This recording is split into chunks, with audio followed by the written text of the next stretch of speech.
Hey guys, we just wanted to say really quick that it's really late, so in the interest of saving us time on the edit tonight, we're going to make this one a little bit less sweary, a little bit less stuff to bleep out, so just bear that in mind. They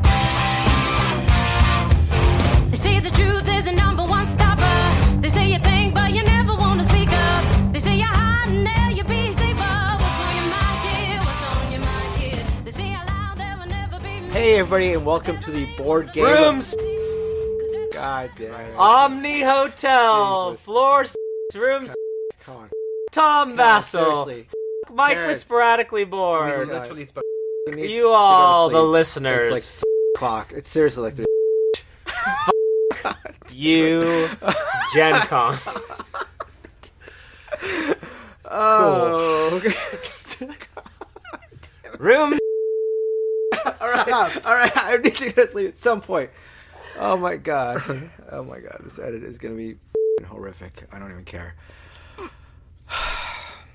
So, it's night 3.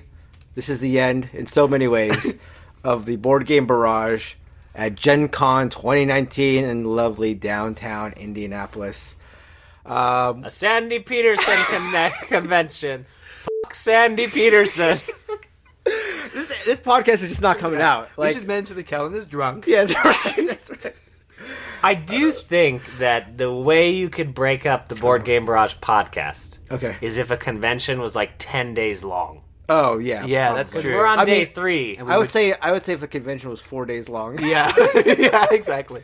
We're on day 3, and Neelan took me to coffee, and he said, "You need better to sit get your down." shit together, Kellen."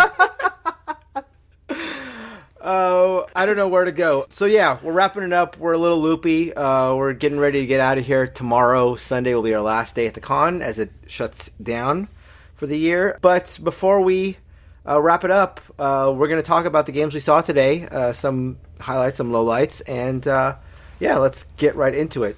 We had so much fun meeting with everyone who came up to us, played games with Yeah, us, that's and great. just hung out. It was so awesome and gratifying.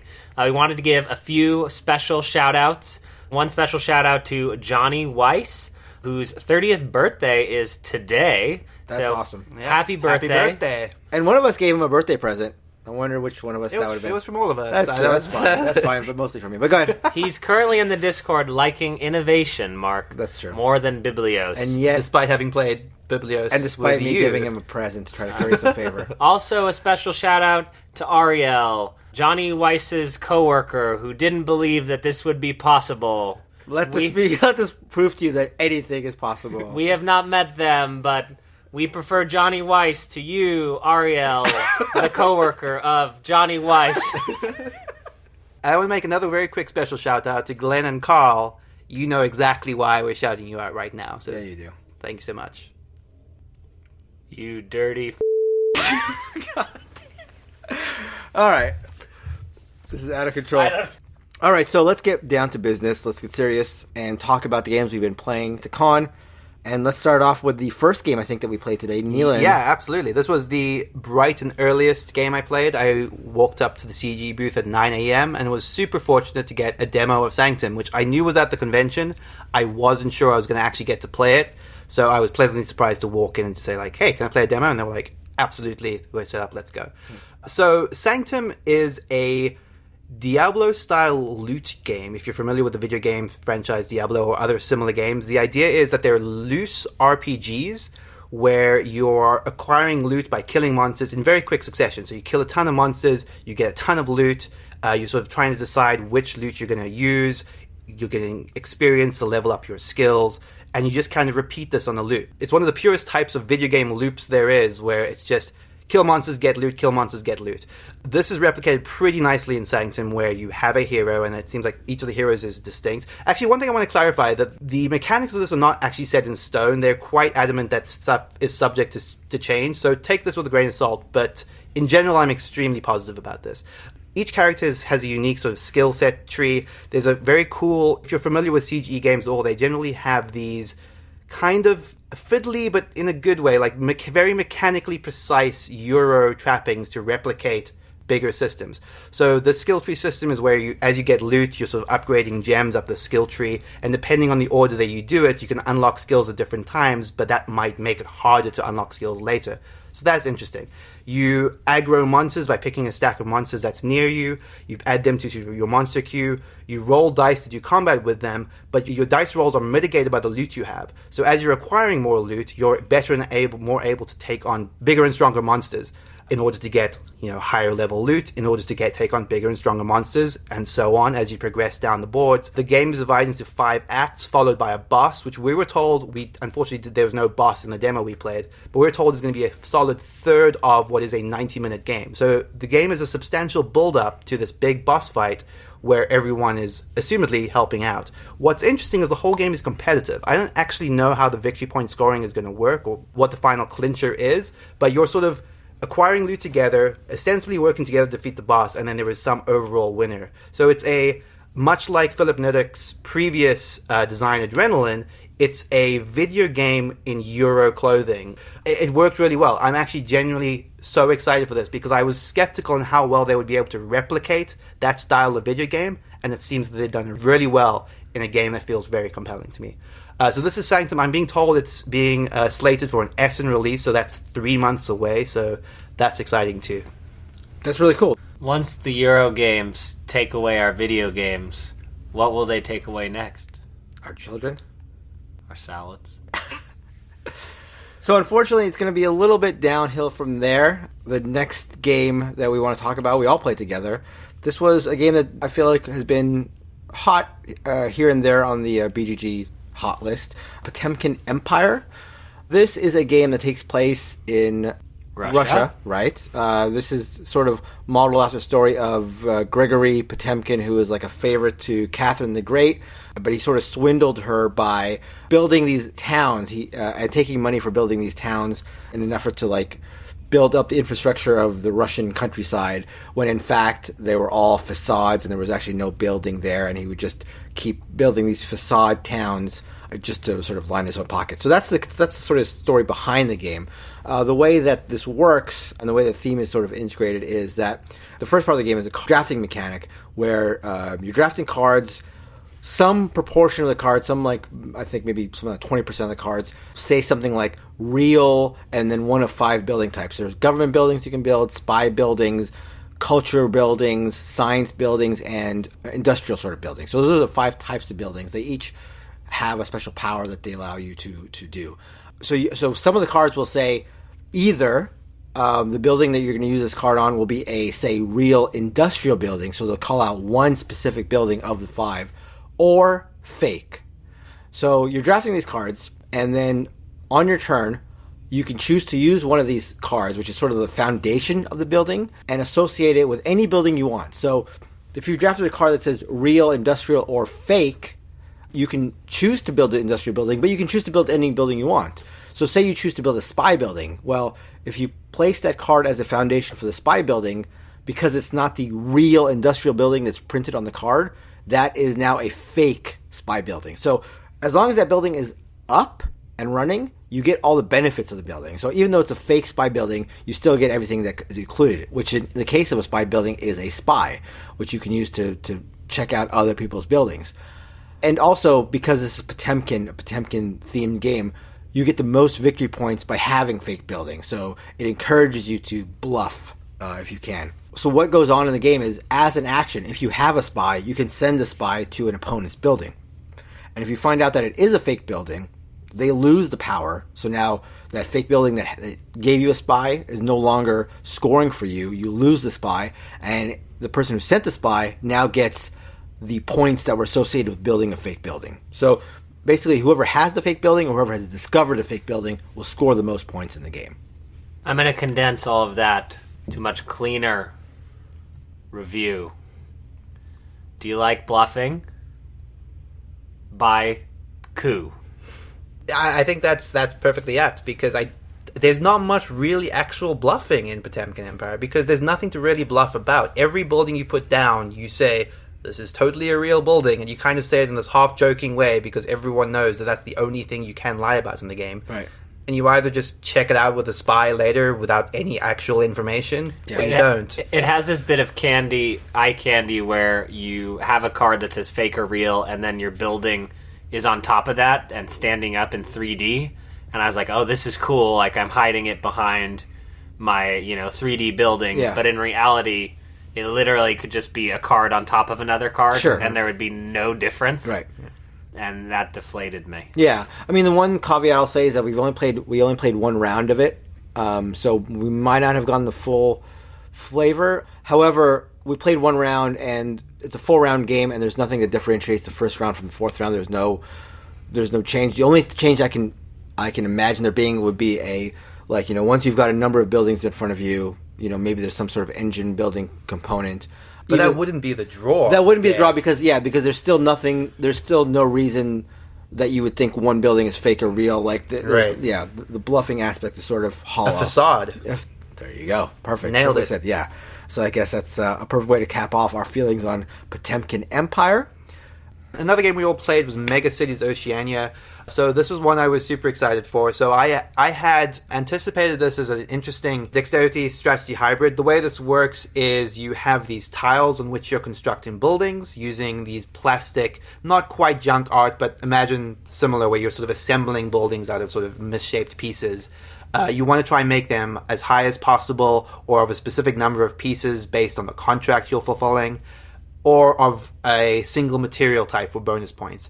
You're constructing them on other players' turns, and then you sort of push them out slowly to the middle of the board, hoping not to sort of upset them or tip them over. If they fall, you sort of pull the whole tile back, and you sort of have to start over. Otherwise, it sort of docks into the city, and you're getting points for it at the end of the game.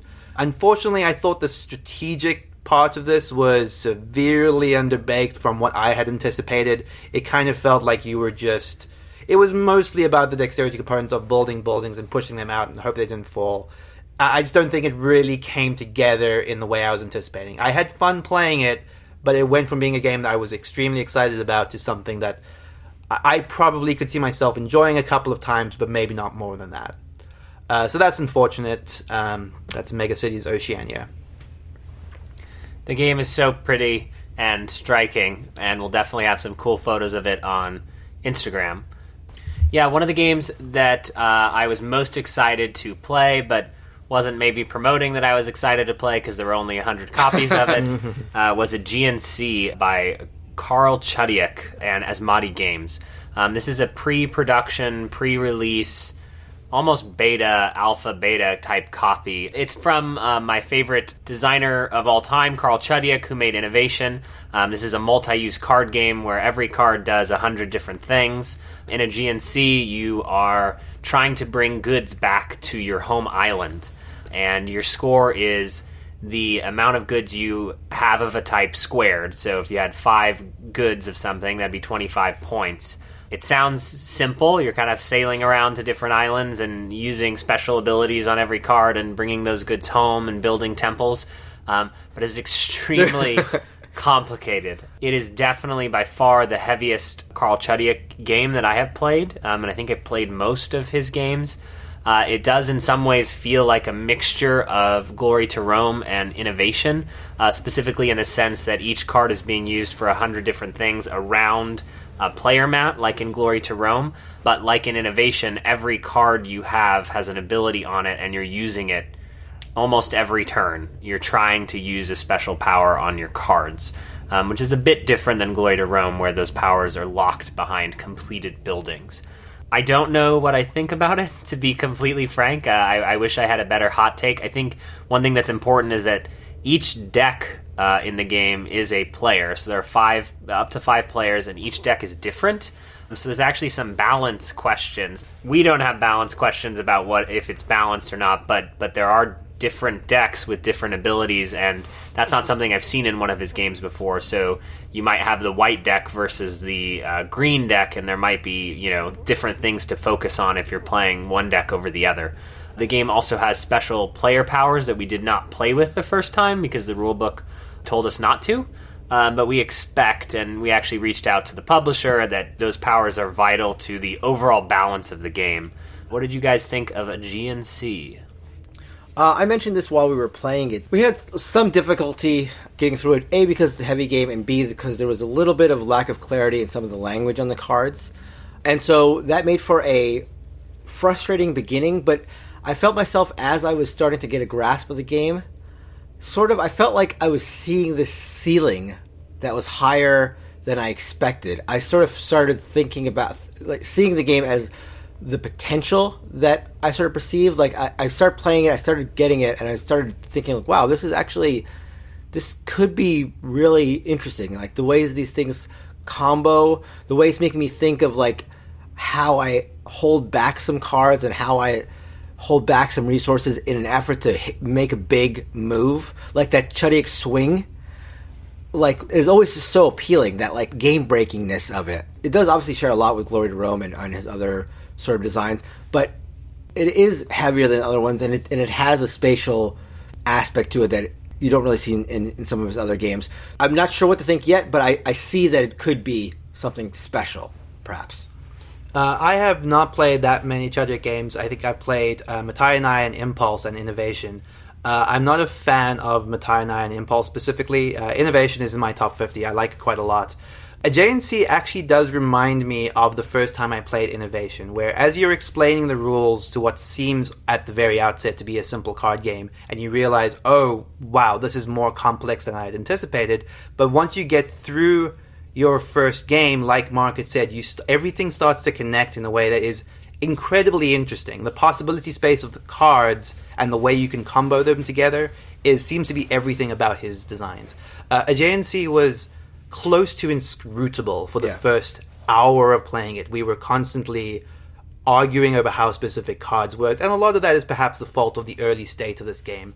But like Mark, as we were getting past that curve of understanding it, I also start to actually enjoy, again, the possibilities of what I was able to do with the cards. When you find a way to use a hand of cards, potentially all of them in a single turn, right, in a way that feels especially powerful, that feels really, really good. I am curious to see how this would play out over multiple games as you get more familiar with the mechanics to the point that you can put them out of mind. I'm just not convinced that Aegean Sea is the game, unlike Innovation, that I would want to play that many times to get to that point because of the relative complexity of it. Innovation is a simpler game by comparison, and I felt like I wanted to get to grips with it over the multiple times I played with it. Aegean Sea has a much higher barrier for me to get over, for me to even feel like I want to engage with its systems. Yeah, that's about all I have to say about it.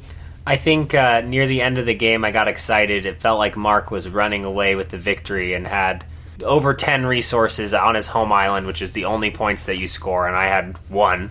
And I think Neelan had 0 at that point, or perhaps 1. How dare you. And, it felt like there were about 3 turns left in the game, and somehow Neelan managed to build a fleet of ships, sail to Mark's homeland, steal half of his resources, and almost make it home when Mark ended the game. And so had Neelan been able to reach home with those resources, he would have been tied with Mark. And so just seeing that swing in it was, like, exciting. Yeah. But yeah, more to come on Aegean Sea from me. And if you're like me, every time you hear the game Aegean Sea mentioned, all you can think of are Aegean Sea nutritional stores. Like, every time Kellen has mentioned, hey, what do you think about Aegean Sea? All I can think of is he asking me, like, for vitamin recommendations, or what is he? I don't know. Get swole.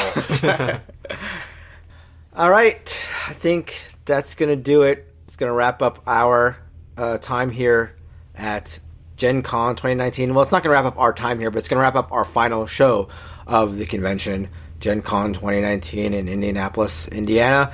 Between the sheets. And in room 606 of the Omni Hotel. You know what? You can have that one. I'm just going to leave it in.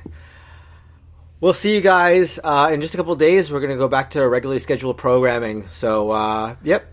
Thanks so much for everybody who came out, everybody who stopped by and said hello. We really appreciate it, and we'll talk to you guys later. Bye. Bye-bye. Well, if I say goodnight, then no one's going to come wake us up in the middle of the night.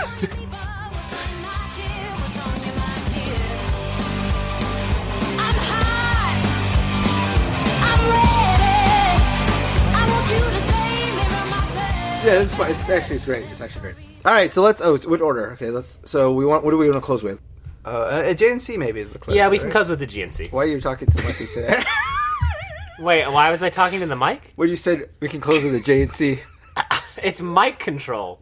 Okay? You're talking to us. I am a consummate professional. Mic control. How many times do we have to have this conversation? You just can't shut it off. You're just always on form. Okay, so let me just mark this real quick. So Sanctum. We're going to get housing called on us. Yeah, right. Okay. Omni room. Sanctum 1. Wait, actually, G5? they couldn't even find us by the time. No, they could while we're sleeping. Room 606. Omni Hotel.